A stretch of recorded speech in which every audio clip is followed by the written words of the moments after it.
एकटक निहारती रहती हैं, अब आएंगे, अब आएंगे, अब आएंगे। कौन प्रतीक्षा कर सकता है ऐसे?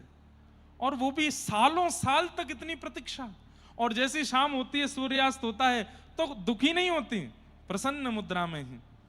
कहीं रह गए होंगे, व्यस्त होंगे, अभी आने में थोड़ा विलंब होगा। सारे पुष्पों का चयन कर लेती हैं, सारे फल फूल और जो जो मार्ग पर सबका चयन करके एक तरफ रख देती हैं, और उन्हीं फलों को ठाकुर जी को निवेदित करके पाके सो जाती हैं। फिर सुबह 3 बजे उठती हैं, फिर से सजाती हैं। उत्सुकता की पराकाष्ठा है सबरी।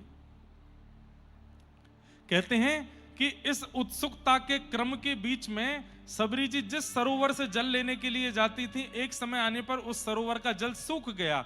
तो आसपास के जंगलों में जो संत रहते थे, कुटियाओं में, उन्होंने आरोप लगा दिया इनके ऊपर कि अरे तेरे स्पर्श के कारण वो जल का सरोवर का जल सूख गया है। अरे तुझे जो करना है तू करना, हम संतों का क्यों साधन नष्ट कर रही है? हम उसी सरोवर का जल पीते थे। खूब आरोप सहे, खूब प्रत्यारोप सहे, खूब निंदा सही सबरी जी ने,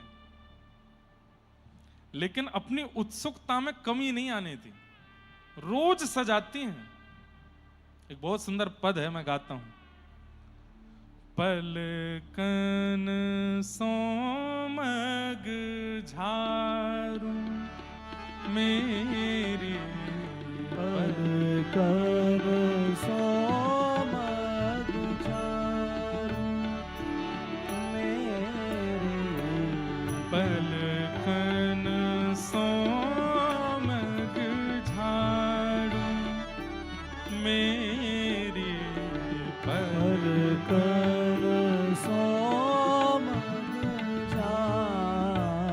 मग मतलब रास्ता, पलकों से झाड़ू, झाड़ू से नहीं, अपनी पलकों से बुहारूं उस रास्ते को। कौन से रास्ते को?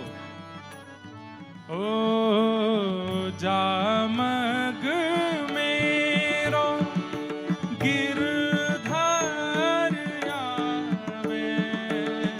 जामग मेरो गिरधर आवे, जामग मेरो प्रीतम आवे, जामग मेरो प्रीतम आवे, तन मन जोवन वारूं, ओ तन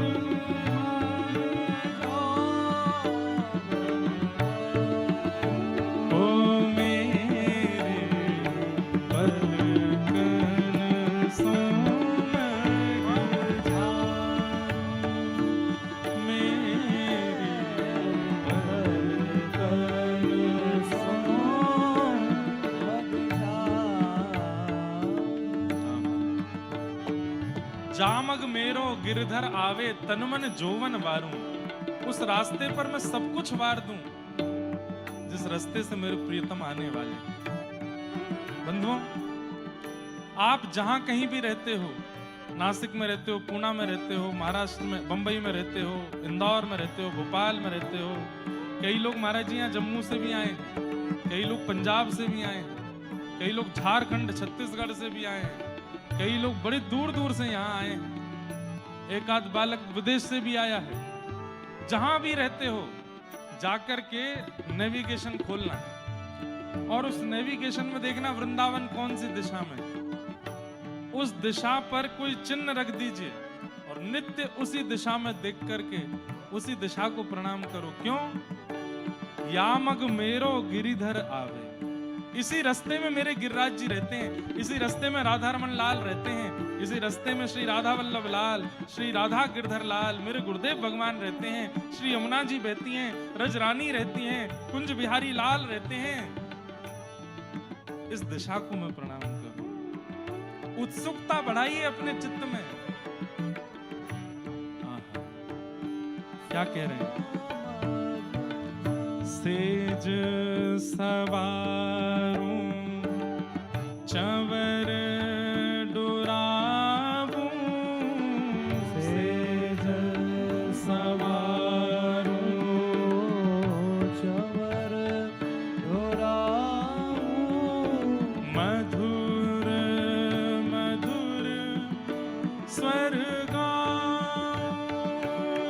ओ मधुर मधुर स्वर हे रसिक प्रीतम पिय जो मिल मोहे रस प्रीतम पिय जो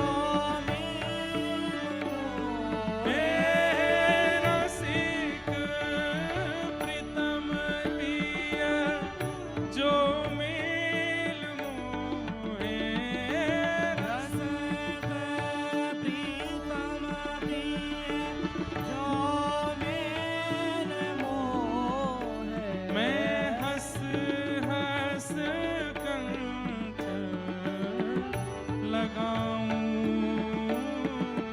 ओ हंस हंस कंठ लगाऊं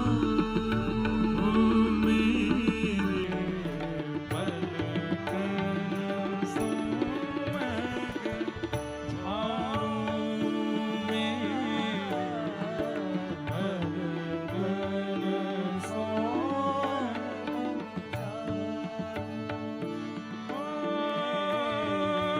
जामग मेरो गिरधर आवे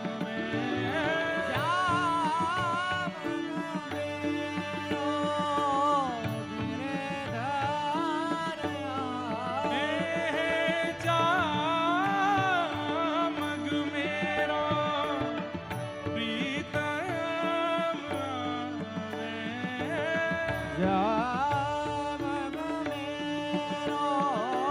प्रीतम आवे मैं तन मन जोबन वारूं तन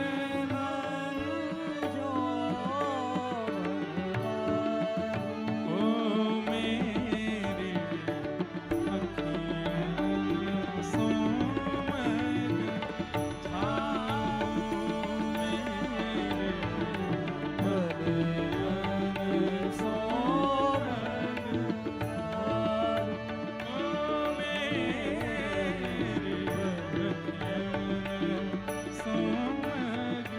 झारूं मेरे पलकन सोमग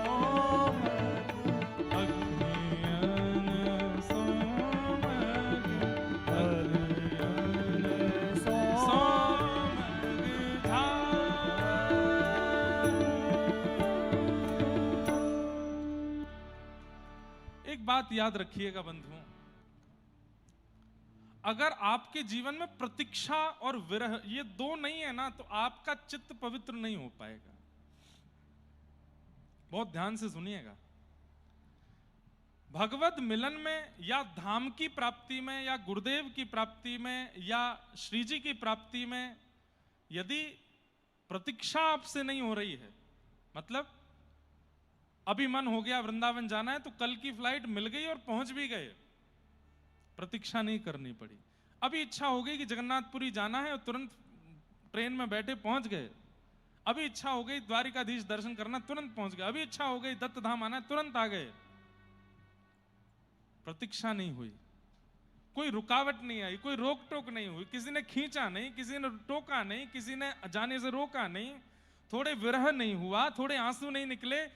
अगर बहुत सहजता में आपको प्राप्ति धाम की, अपने प्रियतम की, नाम की, गुरु की बहुत जल्दी हो जाती है, तो कहीं ना कहीं पवित्र नहीं हो पा रहा है चित्त। अगर ठाकुर जी बहुत जल्दी आप सोचते हैं और योजना बनवा भी देते हैं, तो आप जानबूझ के मत जाओ, अरे मुझे विरह सहना है थोड़ा सा। एक बालक मुझे 2 दिन से लिख के भेज रहा है, महाराज जी जब आप आए नहीं थे तो मैं बहुत रो रहा था, जब आप पहले दिन आए तो आपको देख करके बहुत रोया, पर दूसरे दिन से अब मुझे रोना नहीं आ रहा है। क्यों? संयोग में प्रेम घटता है, संयोग में प्रेम घटता है। इसलिए वृत्रासुर की स्तुति सुनिए। वृत्रासुर क्या कहते हैं कि हे नाथ एक वचन दे दो। भगवान बोले क्या चाहिए? बोले पहले वरदान दो, जो मांगूंगा सो दोगे। भगवान बोले दूंगा।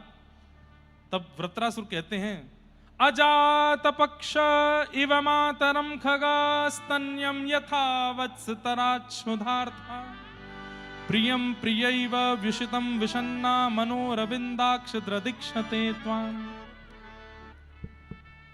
न नाकपृष्ठं न च पारमेष्ठं न सार्वभौमं न रसाधिपत्यं न योगसिद्धिरपुनर्भवं वा समञ्जसत्वा विरहय्यकांक्षे। वृत्रासुर क्या कहता है भगवान से? नाथ अगर आप मुझसे प्रसन्न हो तो मुझे इंद्र की पदवी मत देना, मुझे ब्रह्मलोक मत देना, मुझे शिवलोक मत देना, मुझे पृथ्वी का राजा मत बनाना, मुझे रसातल का राजा मत बनाना। भगवान बोले कुछ तो दूंगा। तो बोले देना है तो एक वरदान दे दीजिए। बोले क्या? आप मुझसे दूर चले जाओ और मैं आपके विरह में रोने लग जाऊं, आपकी याद में इतना रोऊं, इतना बिलखूं कि तड़प तड़प करके मेरी आंखें सूज जाएं रो रो करके, कंठ अवरुद्ध हो जाए चिल्ला चिल्ला करके। लेकिन नाथ वचन दीजिए, क्या आप आना मत, मुझे रोने देना। क्यों? क्योंकि संयोग में केवल नेत्रों को आप दिखाई देते हो, वियोग में तो रोम रोम को आपका दर्शन होता है। मुझे वियोग सहना है। ये 15 दिन बाद जाना आवश्यक है, क्योंकि अगर बहुत संयोग हो जाएगा ना तो आज की भाषा में कहूं वैल्यू घटने लगती है।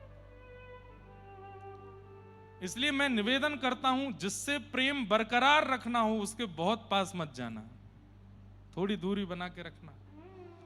क्योंकि संसार का नियम है, बहुत सामीप्य में दोष होता है। कहां तक कहूं, राधा रमन जी को जिस दृष्टि से हम और आप देखते हैं ना, उस दृष्टि से पुजारी नहीं देखते होंगे। श्री बांके बिहारी लाल जी का जिस भाव से दर्शन दूर खड़ा हुआ देखता है, उस भाव से छूने वाला नहीं कर पाता होगा। क्यों? सामीप्य है। कई लोग पूछते हैं कि ठाकुर जी ने ब्रजवासियों को विरह क्यों दिया? 11 वर्ष बाद इतना प्रेम ब्रजवासियों से करते थे तो छोड़ के क्यों गए? क्योंकि चाहते थे ठाकुर जी कि ये प्रेम अजर हो जाए, ये प्रेम अमर हो जाए, ये प्रेम ऐसा हो जाए कि इस प्रेम की कोई तुलना ना कर पाए। और उसके लिए इस प्रेम का जीवित रहना आवश्यक है। और प्रेम जीवित तब रहेगा जब मैं चला जाऊंगा। और जब ठाकुर जी गए, आज तक ब्रजवासियों का प्रेम गाया जाता है रोज।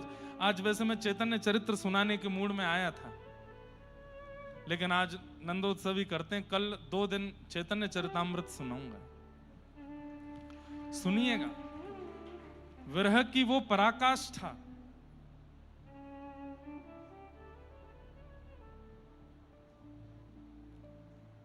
यहां जितने भी रामानुज दास और दासी बैठे हैं,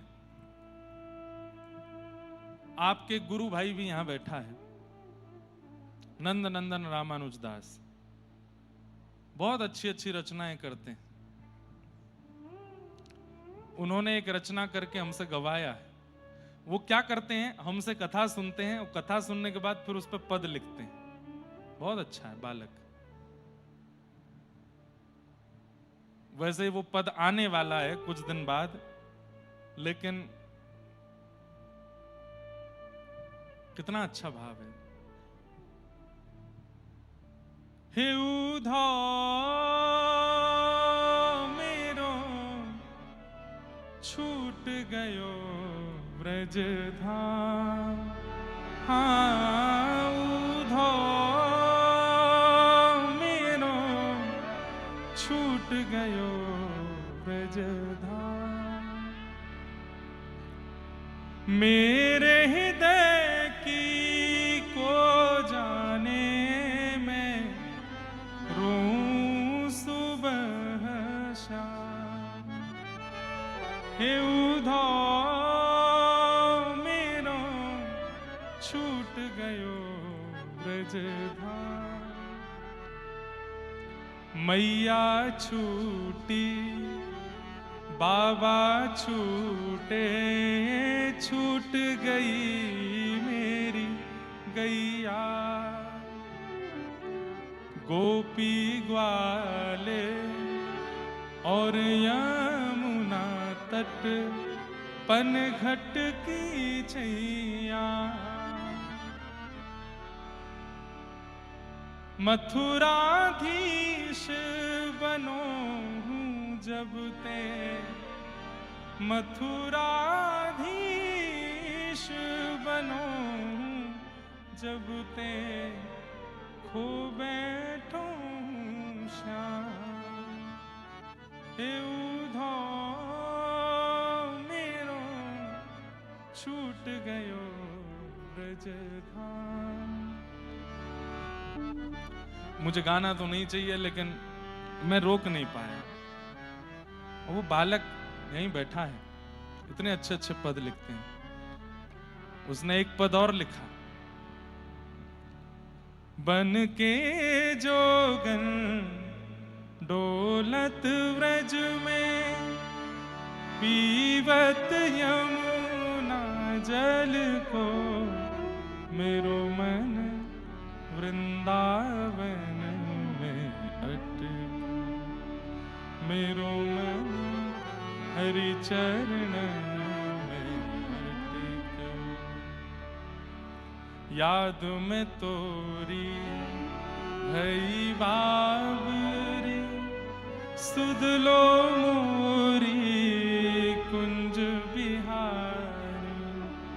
याद में तोरी भई बाबरी, सुध लो मोरी कुंज बिहारी।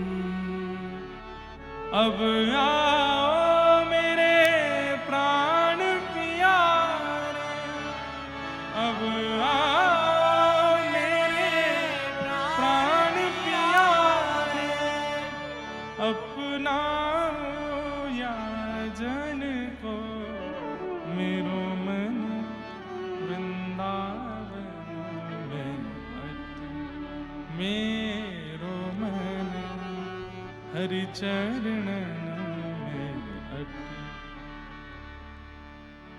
एक पद और लिखा है, श्यामा सुन आज हवाएं गाएं अपनी प्रेम कथाएं। पंछी सारे सुर साधे हैं, कण कण अनहद नाद बजाएं। एक नदी के दो किनारे मिल गए जैसे, एक जगह पे फूल सारे खिल गए जैसे, गूंज उठा संगीत, हो श्यामा तुम संग लागे प्रिय, कान्हा तुम संग लागे। तुम असीमित प्रेम की अनुभूति हो मेरे लिए, जो दिखूं ना एक क्षण तो रोते हो मेरे लिए। शब्द सारे सुरमई को किल हुए जैसे, स्वप्न तारों की तरह झिलमिल हुए जैसे, झूम रहे शुभ गीत, श्यामा तुम संग लागे प्रिय, ओ कान्हा तुम संग लागे। कितने अच्छे भाव। ऐसा लगता है कि गुरु दीक्षा प्राप्त करने का असली फल यही है कि अपने गुरु की प्राप्त हुए भावों का विस्तार करे शिष्य। वो कथा सुनता है बालक, और कथा में जो भाव सुनता है उसी पर एक पद लिख देता है। कम से जब जब मिलेगा कम से कम 20 पद तो तैयार होते हैं उसके पास, महाराज जी ये भी गा दीजिए, ये भी गा दीजिए, ये भी। अब वो बैठा है हमारे गुरु बहन और गुरु भाइयों के लिए एक पद लिख रहा है, सब रामानुजदास दासियों के लिए, गिरधर लाल जी के लिए, उत्सव के। तो मैं ये सब बातें क्यों बता रहा हूं कि प्रेम पुष्ट विरह से होता है। और जब उद्धव वाला पद रात्रि में, मुझे याद है 2 बजे मैं उसको कथा सुना रहा था, और बैठ करके वो पूरी कथा सुन करके अगले दिन तो वो पद लिख के लिया, रो रहे हैं, नेत्रों में आंसू भर आए हैं। विरह ही शब्द को प्रकट करे तो वो शब्द हृदय स्पर्शी होता है। सोच लीजिए विरह कितना पवित्र होता है, परंतु विरह संयोग में नहीं होता, विरह वियोग से ही होता है। तो जो बालक कह रहा है कि मुझे महाराज जी पहले दिन रोना है, अब रोना नहीं आ रहा, 2 कारण हो सकते हैं। पहला कारण, अब तुमको चलते फिरते हम दिख रहे हैं, चलते फिरते सब संतजन दिख रहे हैं, विप्रदेव दिख रहे हैं, कथा हो रही है, तो संयोग में होता है कि वियोग नहीं होता। और दूसरा, वियोग के नष्ट होने का कारण होता है वैष्णव अपराध। आप किसी भक्त का यदि मन, बुद्धि या वाणी से अपराध कर देते हैं तो आपके चित्त का परम पवित्र प्रेम विरह नष्ट हो जाता है। जो नेत्रों में आंसू भराते थे, जो याद आती थी, जो विरह में व्याकुलता होती थी, यदि वो घट गई है तो इसका मतलब क्या है? किसी वैष्णव भक्त का अपमान किया है आपने, इसीलिए विरह चला गया है।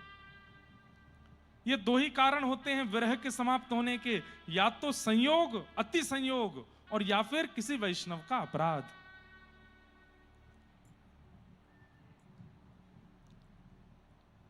वियोग, विरह प्रेम को पुष्ट करता है।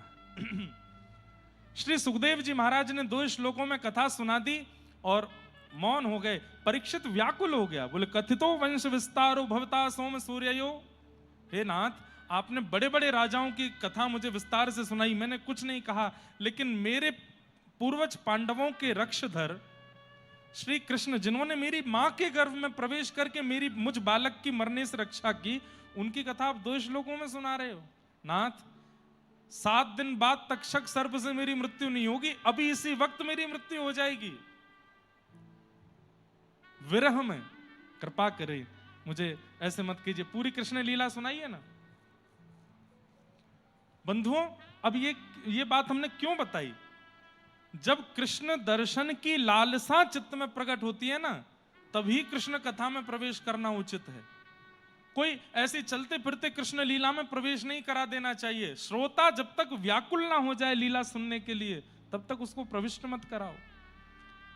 गोपी गीत के बाद रुरुदु स्वरम राजन कृष्ण दर्शन लालसा, गोपियां जब कृष्ण विरह में रोने लगी, तासाम आविर्भूत सौरी स्मय माय मुखाम्बुज पीतांबर धर श्रग्वी साक्षान मनमथ मनमथ, तब ठाकुर जी प्रकट हुए।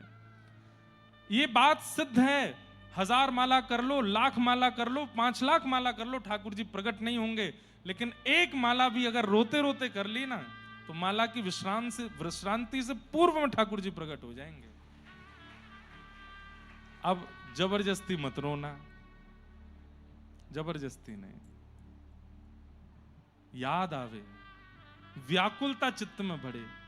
बंधुओं, मांगा करो। आपको धाम मिल गया, आपको नाम मिल गया, आपको गुरु मिल गया, आपको मंत्र मिल गया, आपको सब कुछ प्राप्त हो गया, अब विरह की याचना करो। हमारे वृंदावन के श्री कृपालु जी महाराज, जिन्होंने प्रेम मंदिर बनवाया,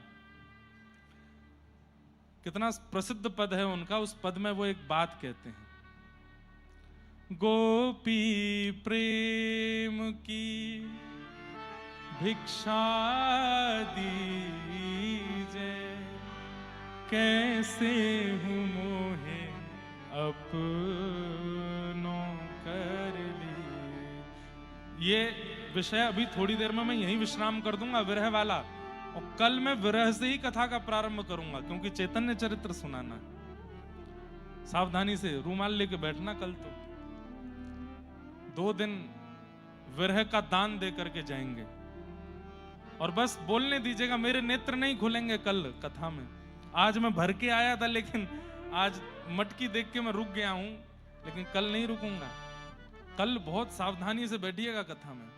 2 दिन में चैतन्य चरित्र पूरा नहीं होगा, लेकिन जितना होगा उतना कह के जाऊंगा। गोपी प्रेम की भिक्षा दीजे, कैसे मोहे अपनों कर लीजे।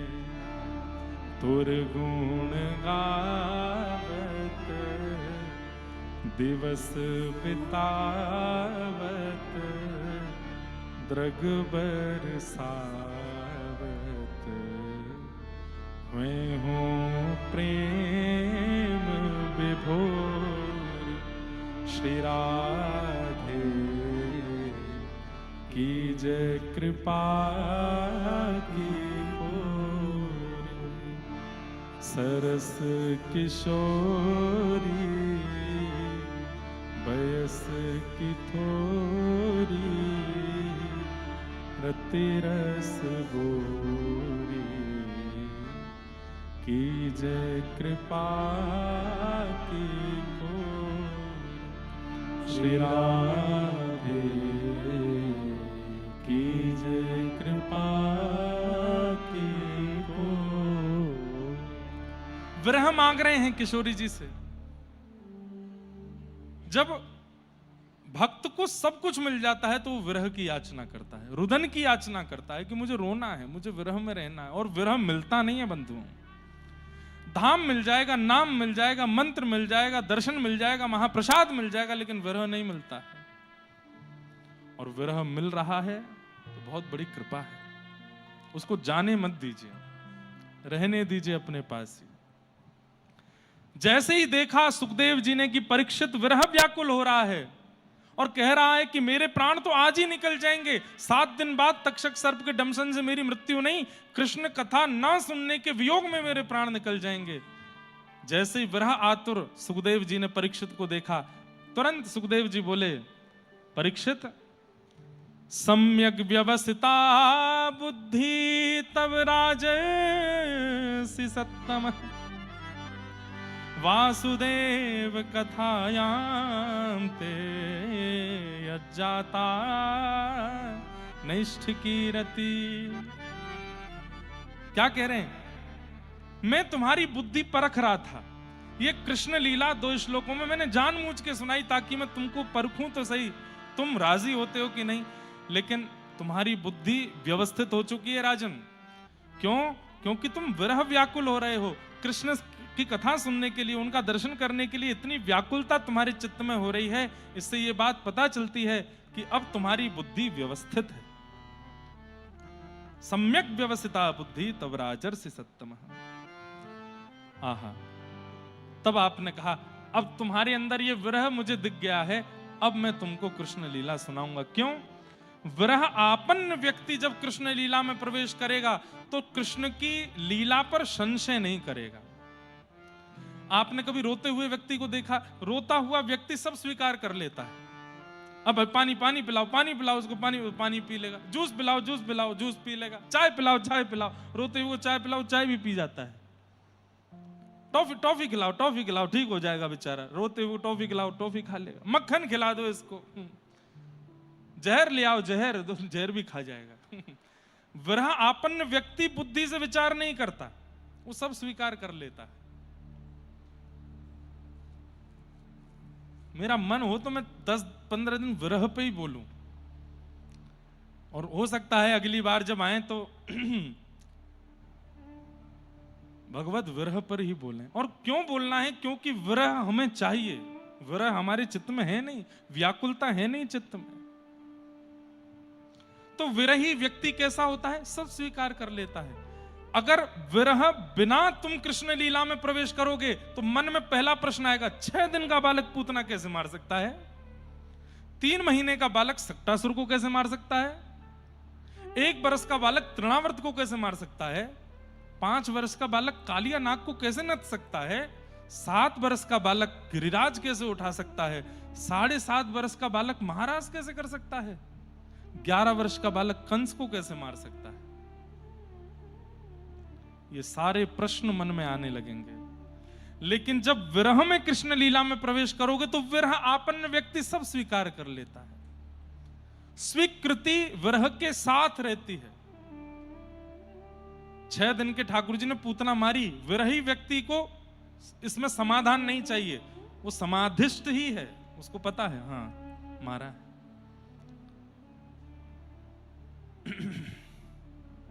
और जैसे ही देखा कि अब परीक्षित विरह में आतुर हो गया है, तब सुखदेव जी कहते हैं वसुदेव गृहे साक्षात भगवान पुरुष पर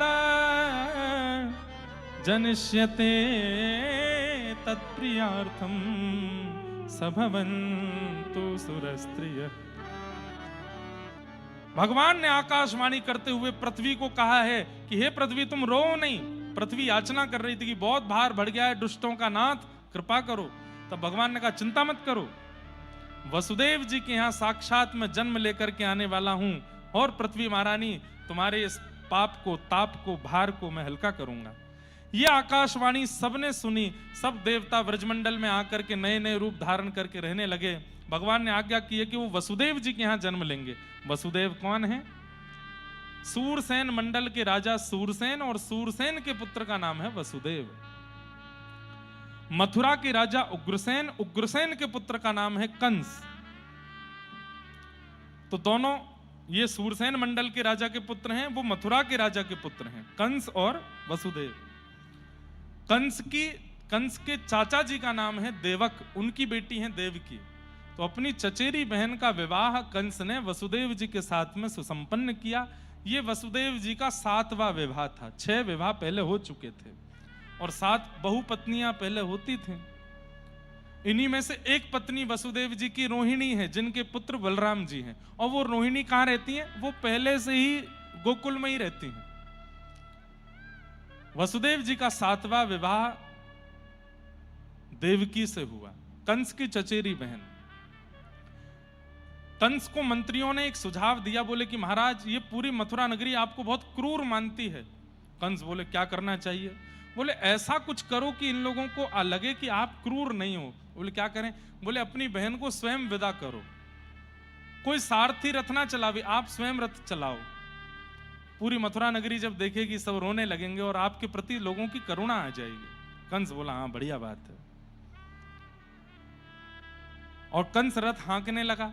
मथुरा के लोग देख, अरे राम देखो हमारा राजा कैसा, अपनी बहन को विदा करने के इतने सेवक होते हुए भी खुद रथ चला रहा है। और कंस रो भी रहा था बीच बीच में। देवताओं ने कहा कहीं ऐसा ना हो कि भगवान के आने से पहले पहले ये कंस को ही भगवान मान लें। मथुरा के लोग तो उसकी पूजा कर रहे हैं। तुरंत आकाशवाणी हुई, अरे कंस जिस बहन को तू विदा करने जा रहा है इसी का 7वां गर्भ तेरा काल है। जैसे ही पता चला कि जिस बहन को विदा कर रहा हूं इसी का बेटा मारेगा, आंसू आंसू तो सब उसके सूख गए। तलवार निकाल करके देवकी का सर धड़ से अलग करने लगा। वसुदेव जी ने चरण पकड़ लिए, जितने बालक जन्म लेंगे मैं सब आपको दे दूंगा, बहन को मत मारिए। पूरी मथुरा नगरी देख रही है, क्या कहेंगे लोग, अपनी छोटी बहन को मार दिया।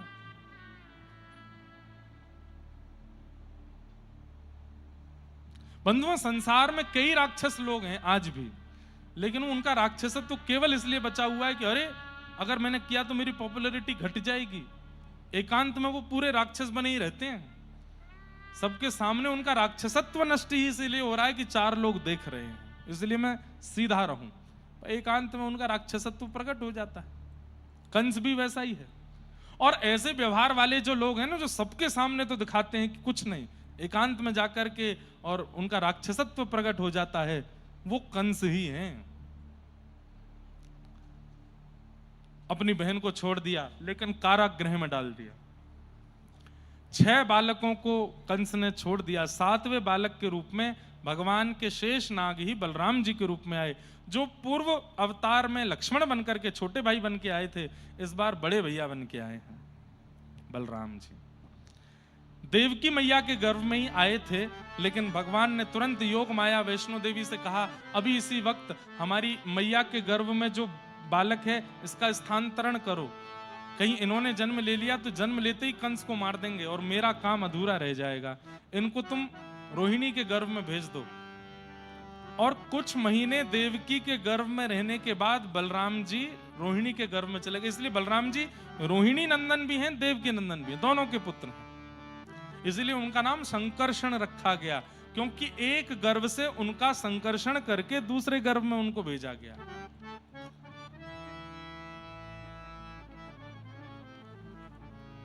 अब आ रहा है 8वां बालक। कंस ने देखा 6 बालक मैंने मार दिए, 7वां गर्भ में ही मर गया, 8वां बालक आ रहा है। सैनिक बढ़ा दिए, ताले लगा दिए, हथकड़ी बेड़ियां लगा दी, बच के भागने ना पाए मेरा शत्रु।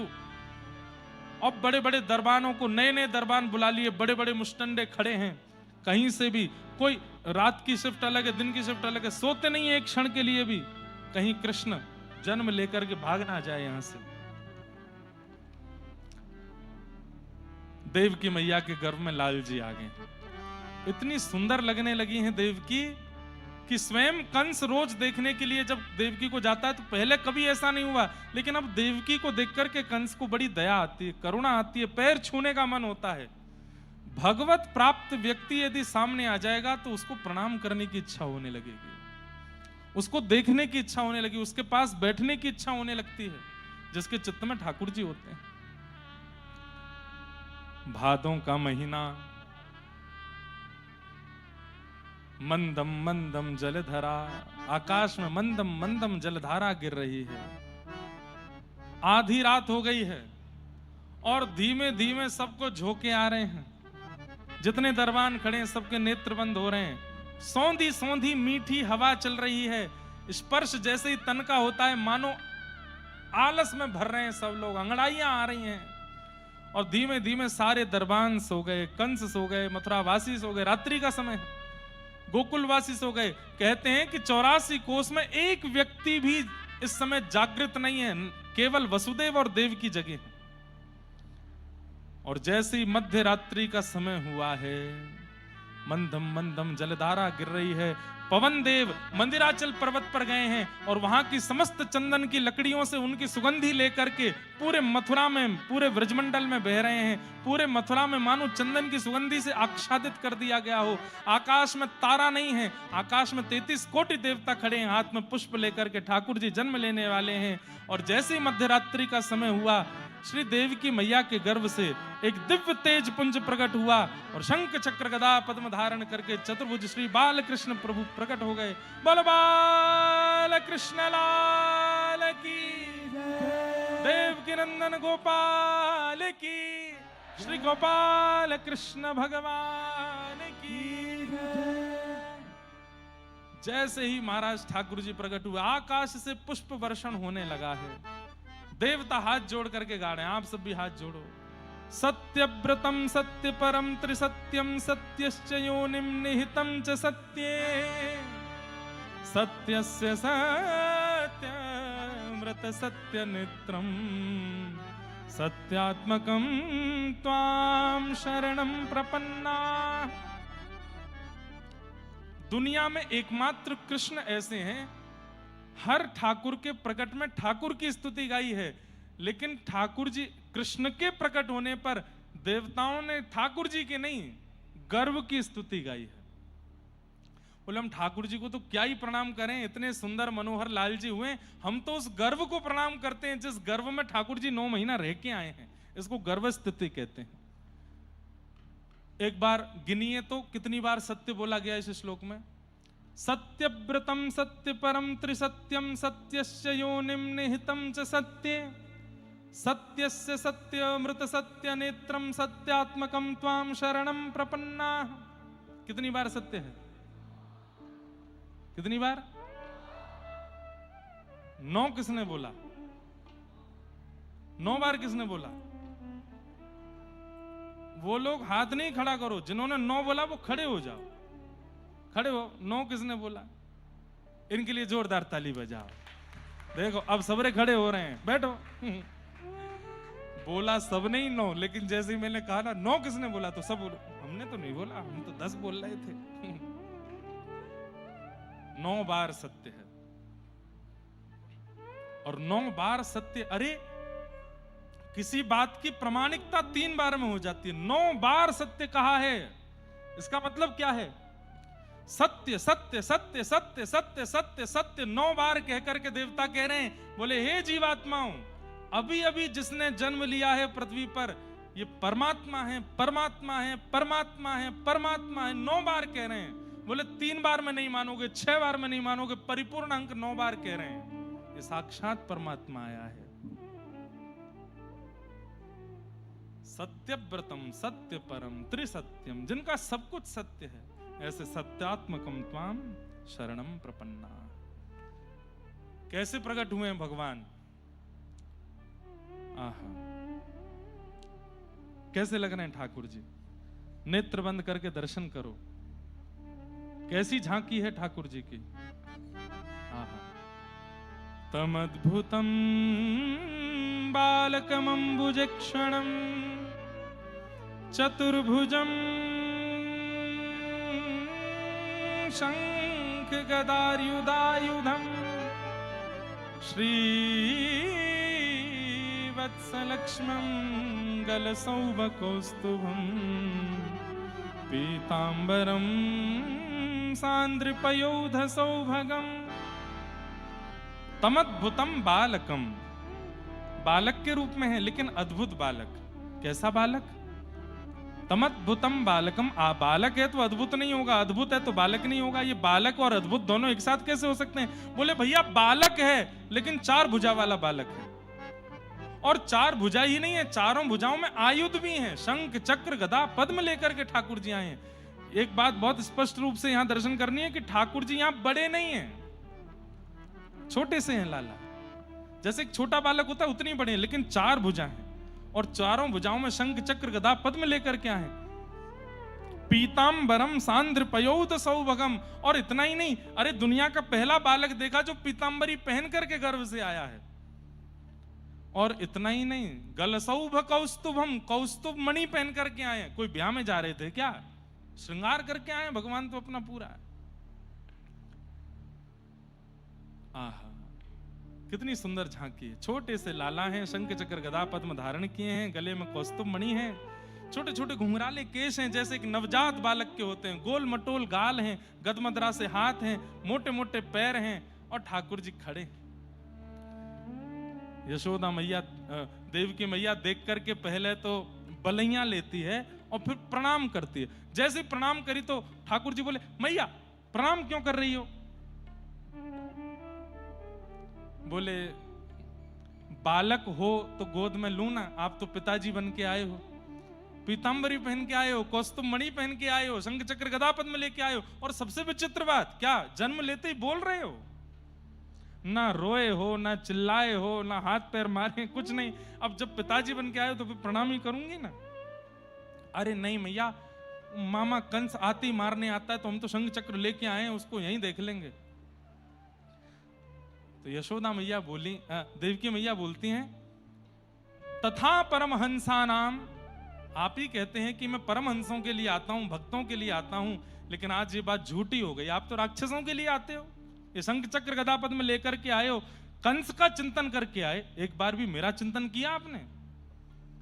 अरे मैया नाराज मत हो, लो अंतर ध्यान कर देता हूं। ठाकुर जी ने 2 भुजा अंतर ध्यान कर दी, शंख चक्र अंतर ध्यान कर दिए। मैया बोली वस्त्र उतारो। बोले वस्त्र उतारूं? बोले हाँ, बालक ऐसे नहीं होता, निर्वस्त्र होता है। ठाकुर जी बोले ठीक है, वस्त्र भी उतार दिए। बोले कौस्तुभ मणि क्या मेरे गर्भ में कहां से आ गई, इसको भी अंतर ध्यान करो। कौस्तुभ मणि भी अंतर ध्यान हो गई। और बोले ठाड़े क्यों हो, ये खड़े क्यों? बालक जन्म लेते खड़ा होता है क्या? लेट जाओ नीचे। ठाकुर जी बोले अच्छा मैया, लेट गए। बोले अब रो तो सही। मैया ये क्या बात करती हो? बोले मुझे फीलिंग ही नहीं आ रही कि बालक हुआ है। ठाकुर जी बोले मैं रोऊंगा, लेकिन मेरी पहले बात सुन लो। बोले क्या? अब हम बालक बन गए, अब आपको अनुभव चाहिए ना कि मैं बालक हूं, तो कारागृह में तो अनुभव होगा नहीं मैया, अब मुझे आपको भेजना पड़ेगा गोकुल। वहां पर यशोदा मैया ने एक लाली को जन्म दिया है, पिताजी जाके मुझे वहां सुला दें, वहां से उस लाली को ले आए। 11 वर्ष ऐसी लीला करके आऊंगा, ऐसी लीला करके आऊंगा कि आपको क्या पूरे विश्व को यह अनुभव हो जाएगा कि श्री कृष्ण परमात्मा तो छोटे से लाला हैं। आपको नहीं मैया, पूरे समग्र जगत को अपना अनुभव कराऊंगा। सबको अनुभव हो जाएगा कि ये परमात्मा नहीं है, ये तो लाला है। उसके लिए आपको बलिदान करना पड़ेगा। क्या? 11 वर्ष का वियोग सहना पड़ेगा मेरा। वसुदेव जी बोले हाथों में हथकड़ियां, पैरों में बेड़ियां कैसे लेके जाएंगे? ठाकुर जी बोले यही गलती भक्त करता है, बंधन गिनाता है कि इतने बंधन है, मैं आपके पास कैसे आऊं। बंधन गिना करके मेरे पास मत आओ, तुम बंधन में ही मेरे पास आ जाओ। खोलने की जिम्मेवारी मेरी है, थोड़ा तो विश्वास मुझ पर करो। आप ये मत बोलो नाथ ये रोक है, ये टोक है, यहां ये नहीं हो रहा, ये नहीं हो रहा, कैसे आ जाएं, कैसे आ जाएं। अरे ठाकुर जी कह रहे सीधे आओ शरण में, तुम्हारे जितने बंधन है सब हम देख लेंगे, क्या करना है। इसीलिए पांडुरंग पंडरीनाथ ऐसे खड़े हैं, बिल्कुल प्रतीक्षा में खड़े हैं। बोले तुम बंधन मत गिनाओ, तुम तो आके प्रणाम करो। प्रणाम करते ही पांडुरंग भगवान कहते मैं देख लूंगा कितने बंधन है सबको। मैया बोली अब बहुत बात बना ली आपने, अब रो, छोटे बालक बनो। ठाकुर जी ने अपनी माया से मैया के चित्त से चतुर्भुज रूप को अंतर ध्यान कर दिया और ठाकुर जी रोने लगे। मैया ने तुरंत उठा के अपने पयोधर का पान कराया और पयोधर का पान करके ठाकुर जी को वसुदेव जी ने लिया। जैसे ही वसुदेव जी की गोद में गए हथकड़ियां खुल गईं, बेड़ियां खुल गईं, चट चट सारे ताले खुल गए और श्री वसुदेव जी महाराज ठाकुर जी को लेकर के अब गोकुल जा रहे हैं। आकाश में मेघमाला गरज रही हैं, लेकिन बहुत धीमी धीमी रिमझिम बारिश हो रही है। जैसे ही ठाकुर जी को लेकर के चले हैं तभी शेषनाग सोचने लगे कहीं जय जय भीग नहीं जाएं, ऊपर आकर के छत्र बना लिया। वसुदेव जी को नहीं पता है, भागवत जी में वर्णन है, पीछे शेषनाग भी चल रहे हैं और जितने भी हिंसक जीव हैं और जितने भी अहिंसक जीव हैं आज सब मित्र हो गए हैं। भगवत दर्शन के लिए शेर भी दौड़ रहा है, सर्प भी दौड़ रहा है और शेर के बगल में हिरण भी दौड़ रहा है। शेर हिरण से कह रहा है कहां जा रहा है? बोले ठाकुर जी का जन्म हुआ, दर्शन करने जा रहा हूं। बोले जानता नहीं है, अभी खा जाऊंगा मैं तुझे। बोले आज ठाकुर जी का जन्म हुआ, आज मैं और तू मित्र हैं, आज मत खाना मुझको। तो शेर और हिरण भी मित्र बन करके एक साथ खड़े होकर ठाकुर जी का दर्शन कर रहे हैं। सर्प रेंगता हुआ जा रहा है, तभी एक चूहा आकर के सर्प के फण पर बैठ गया।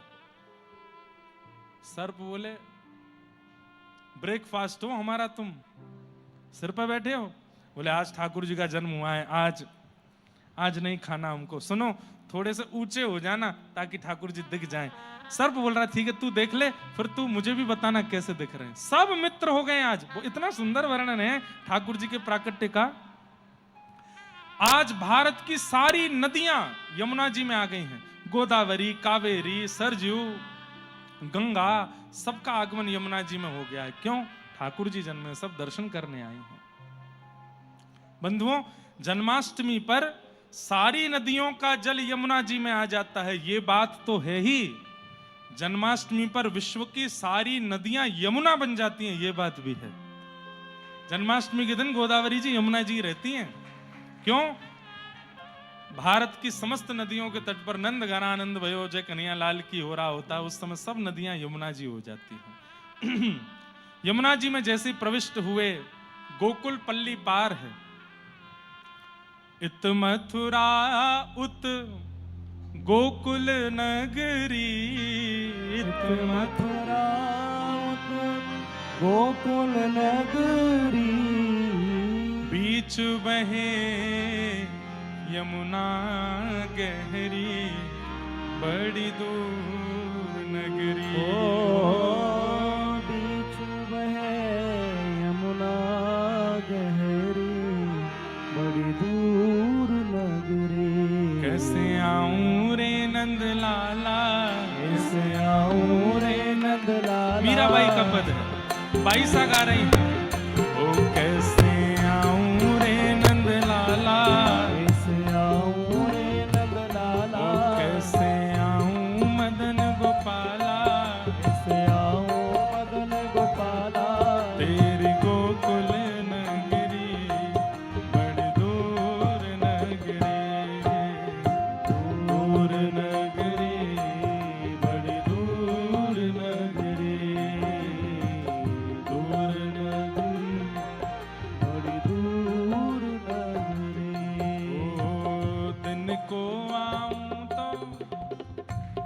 रात को आऊं तो कान्हा डर मोहे लागे, रात को आऊं तो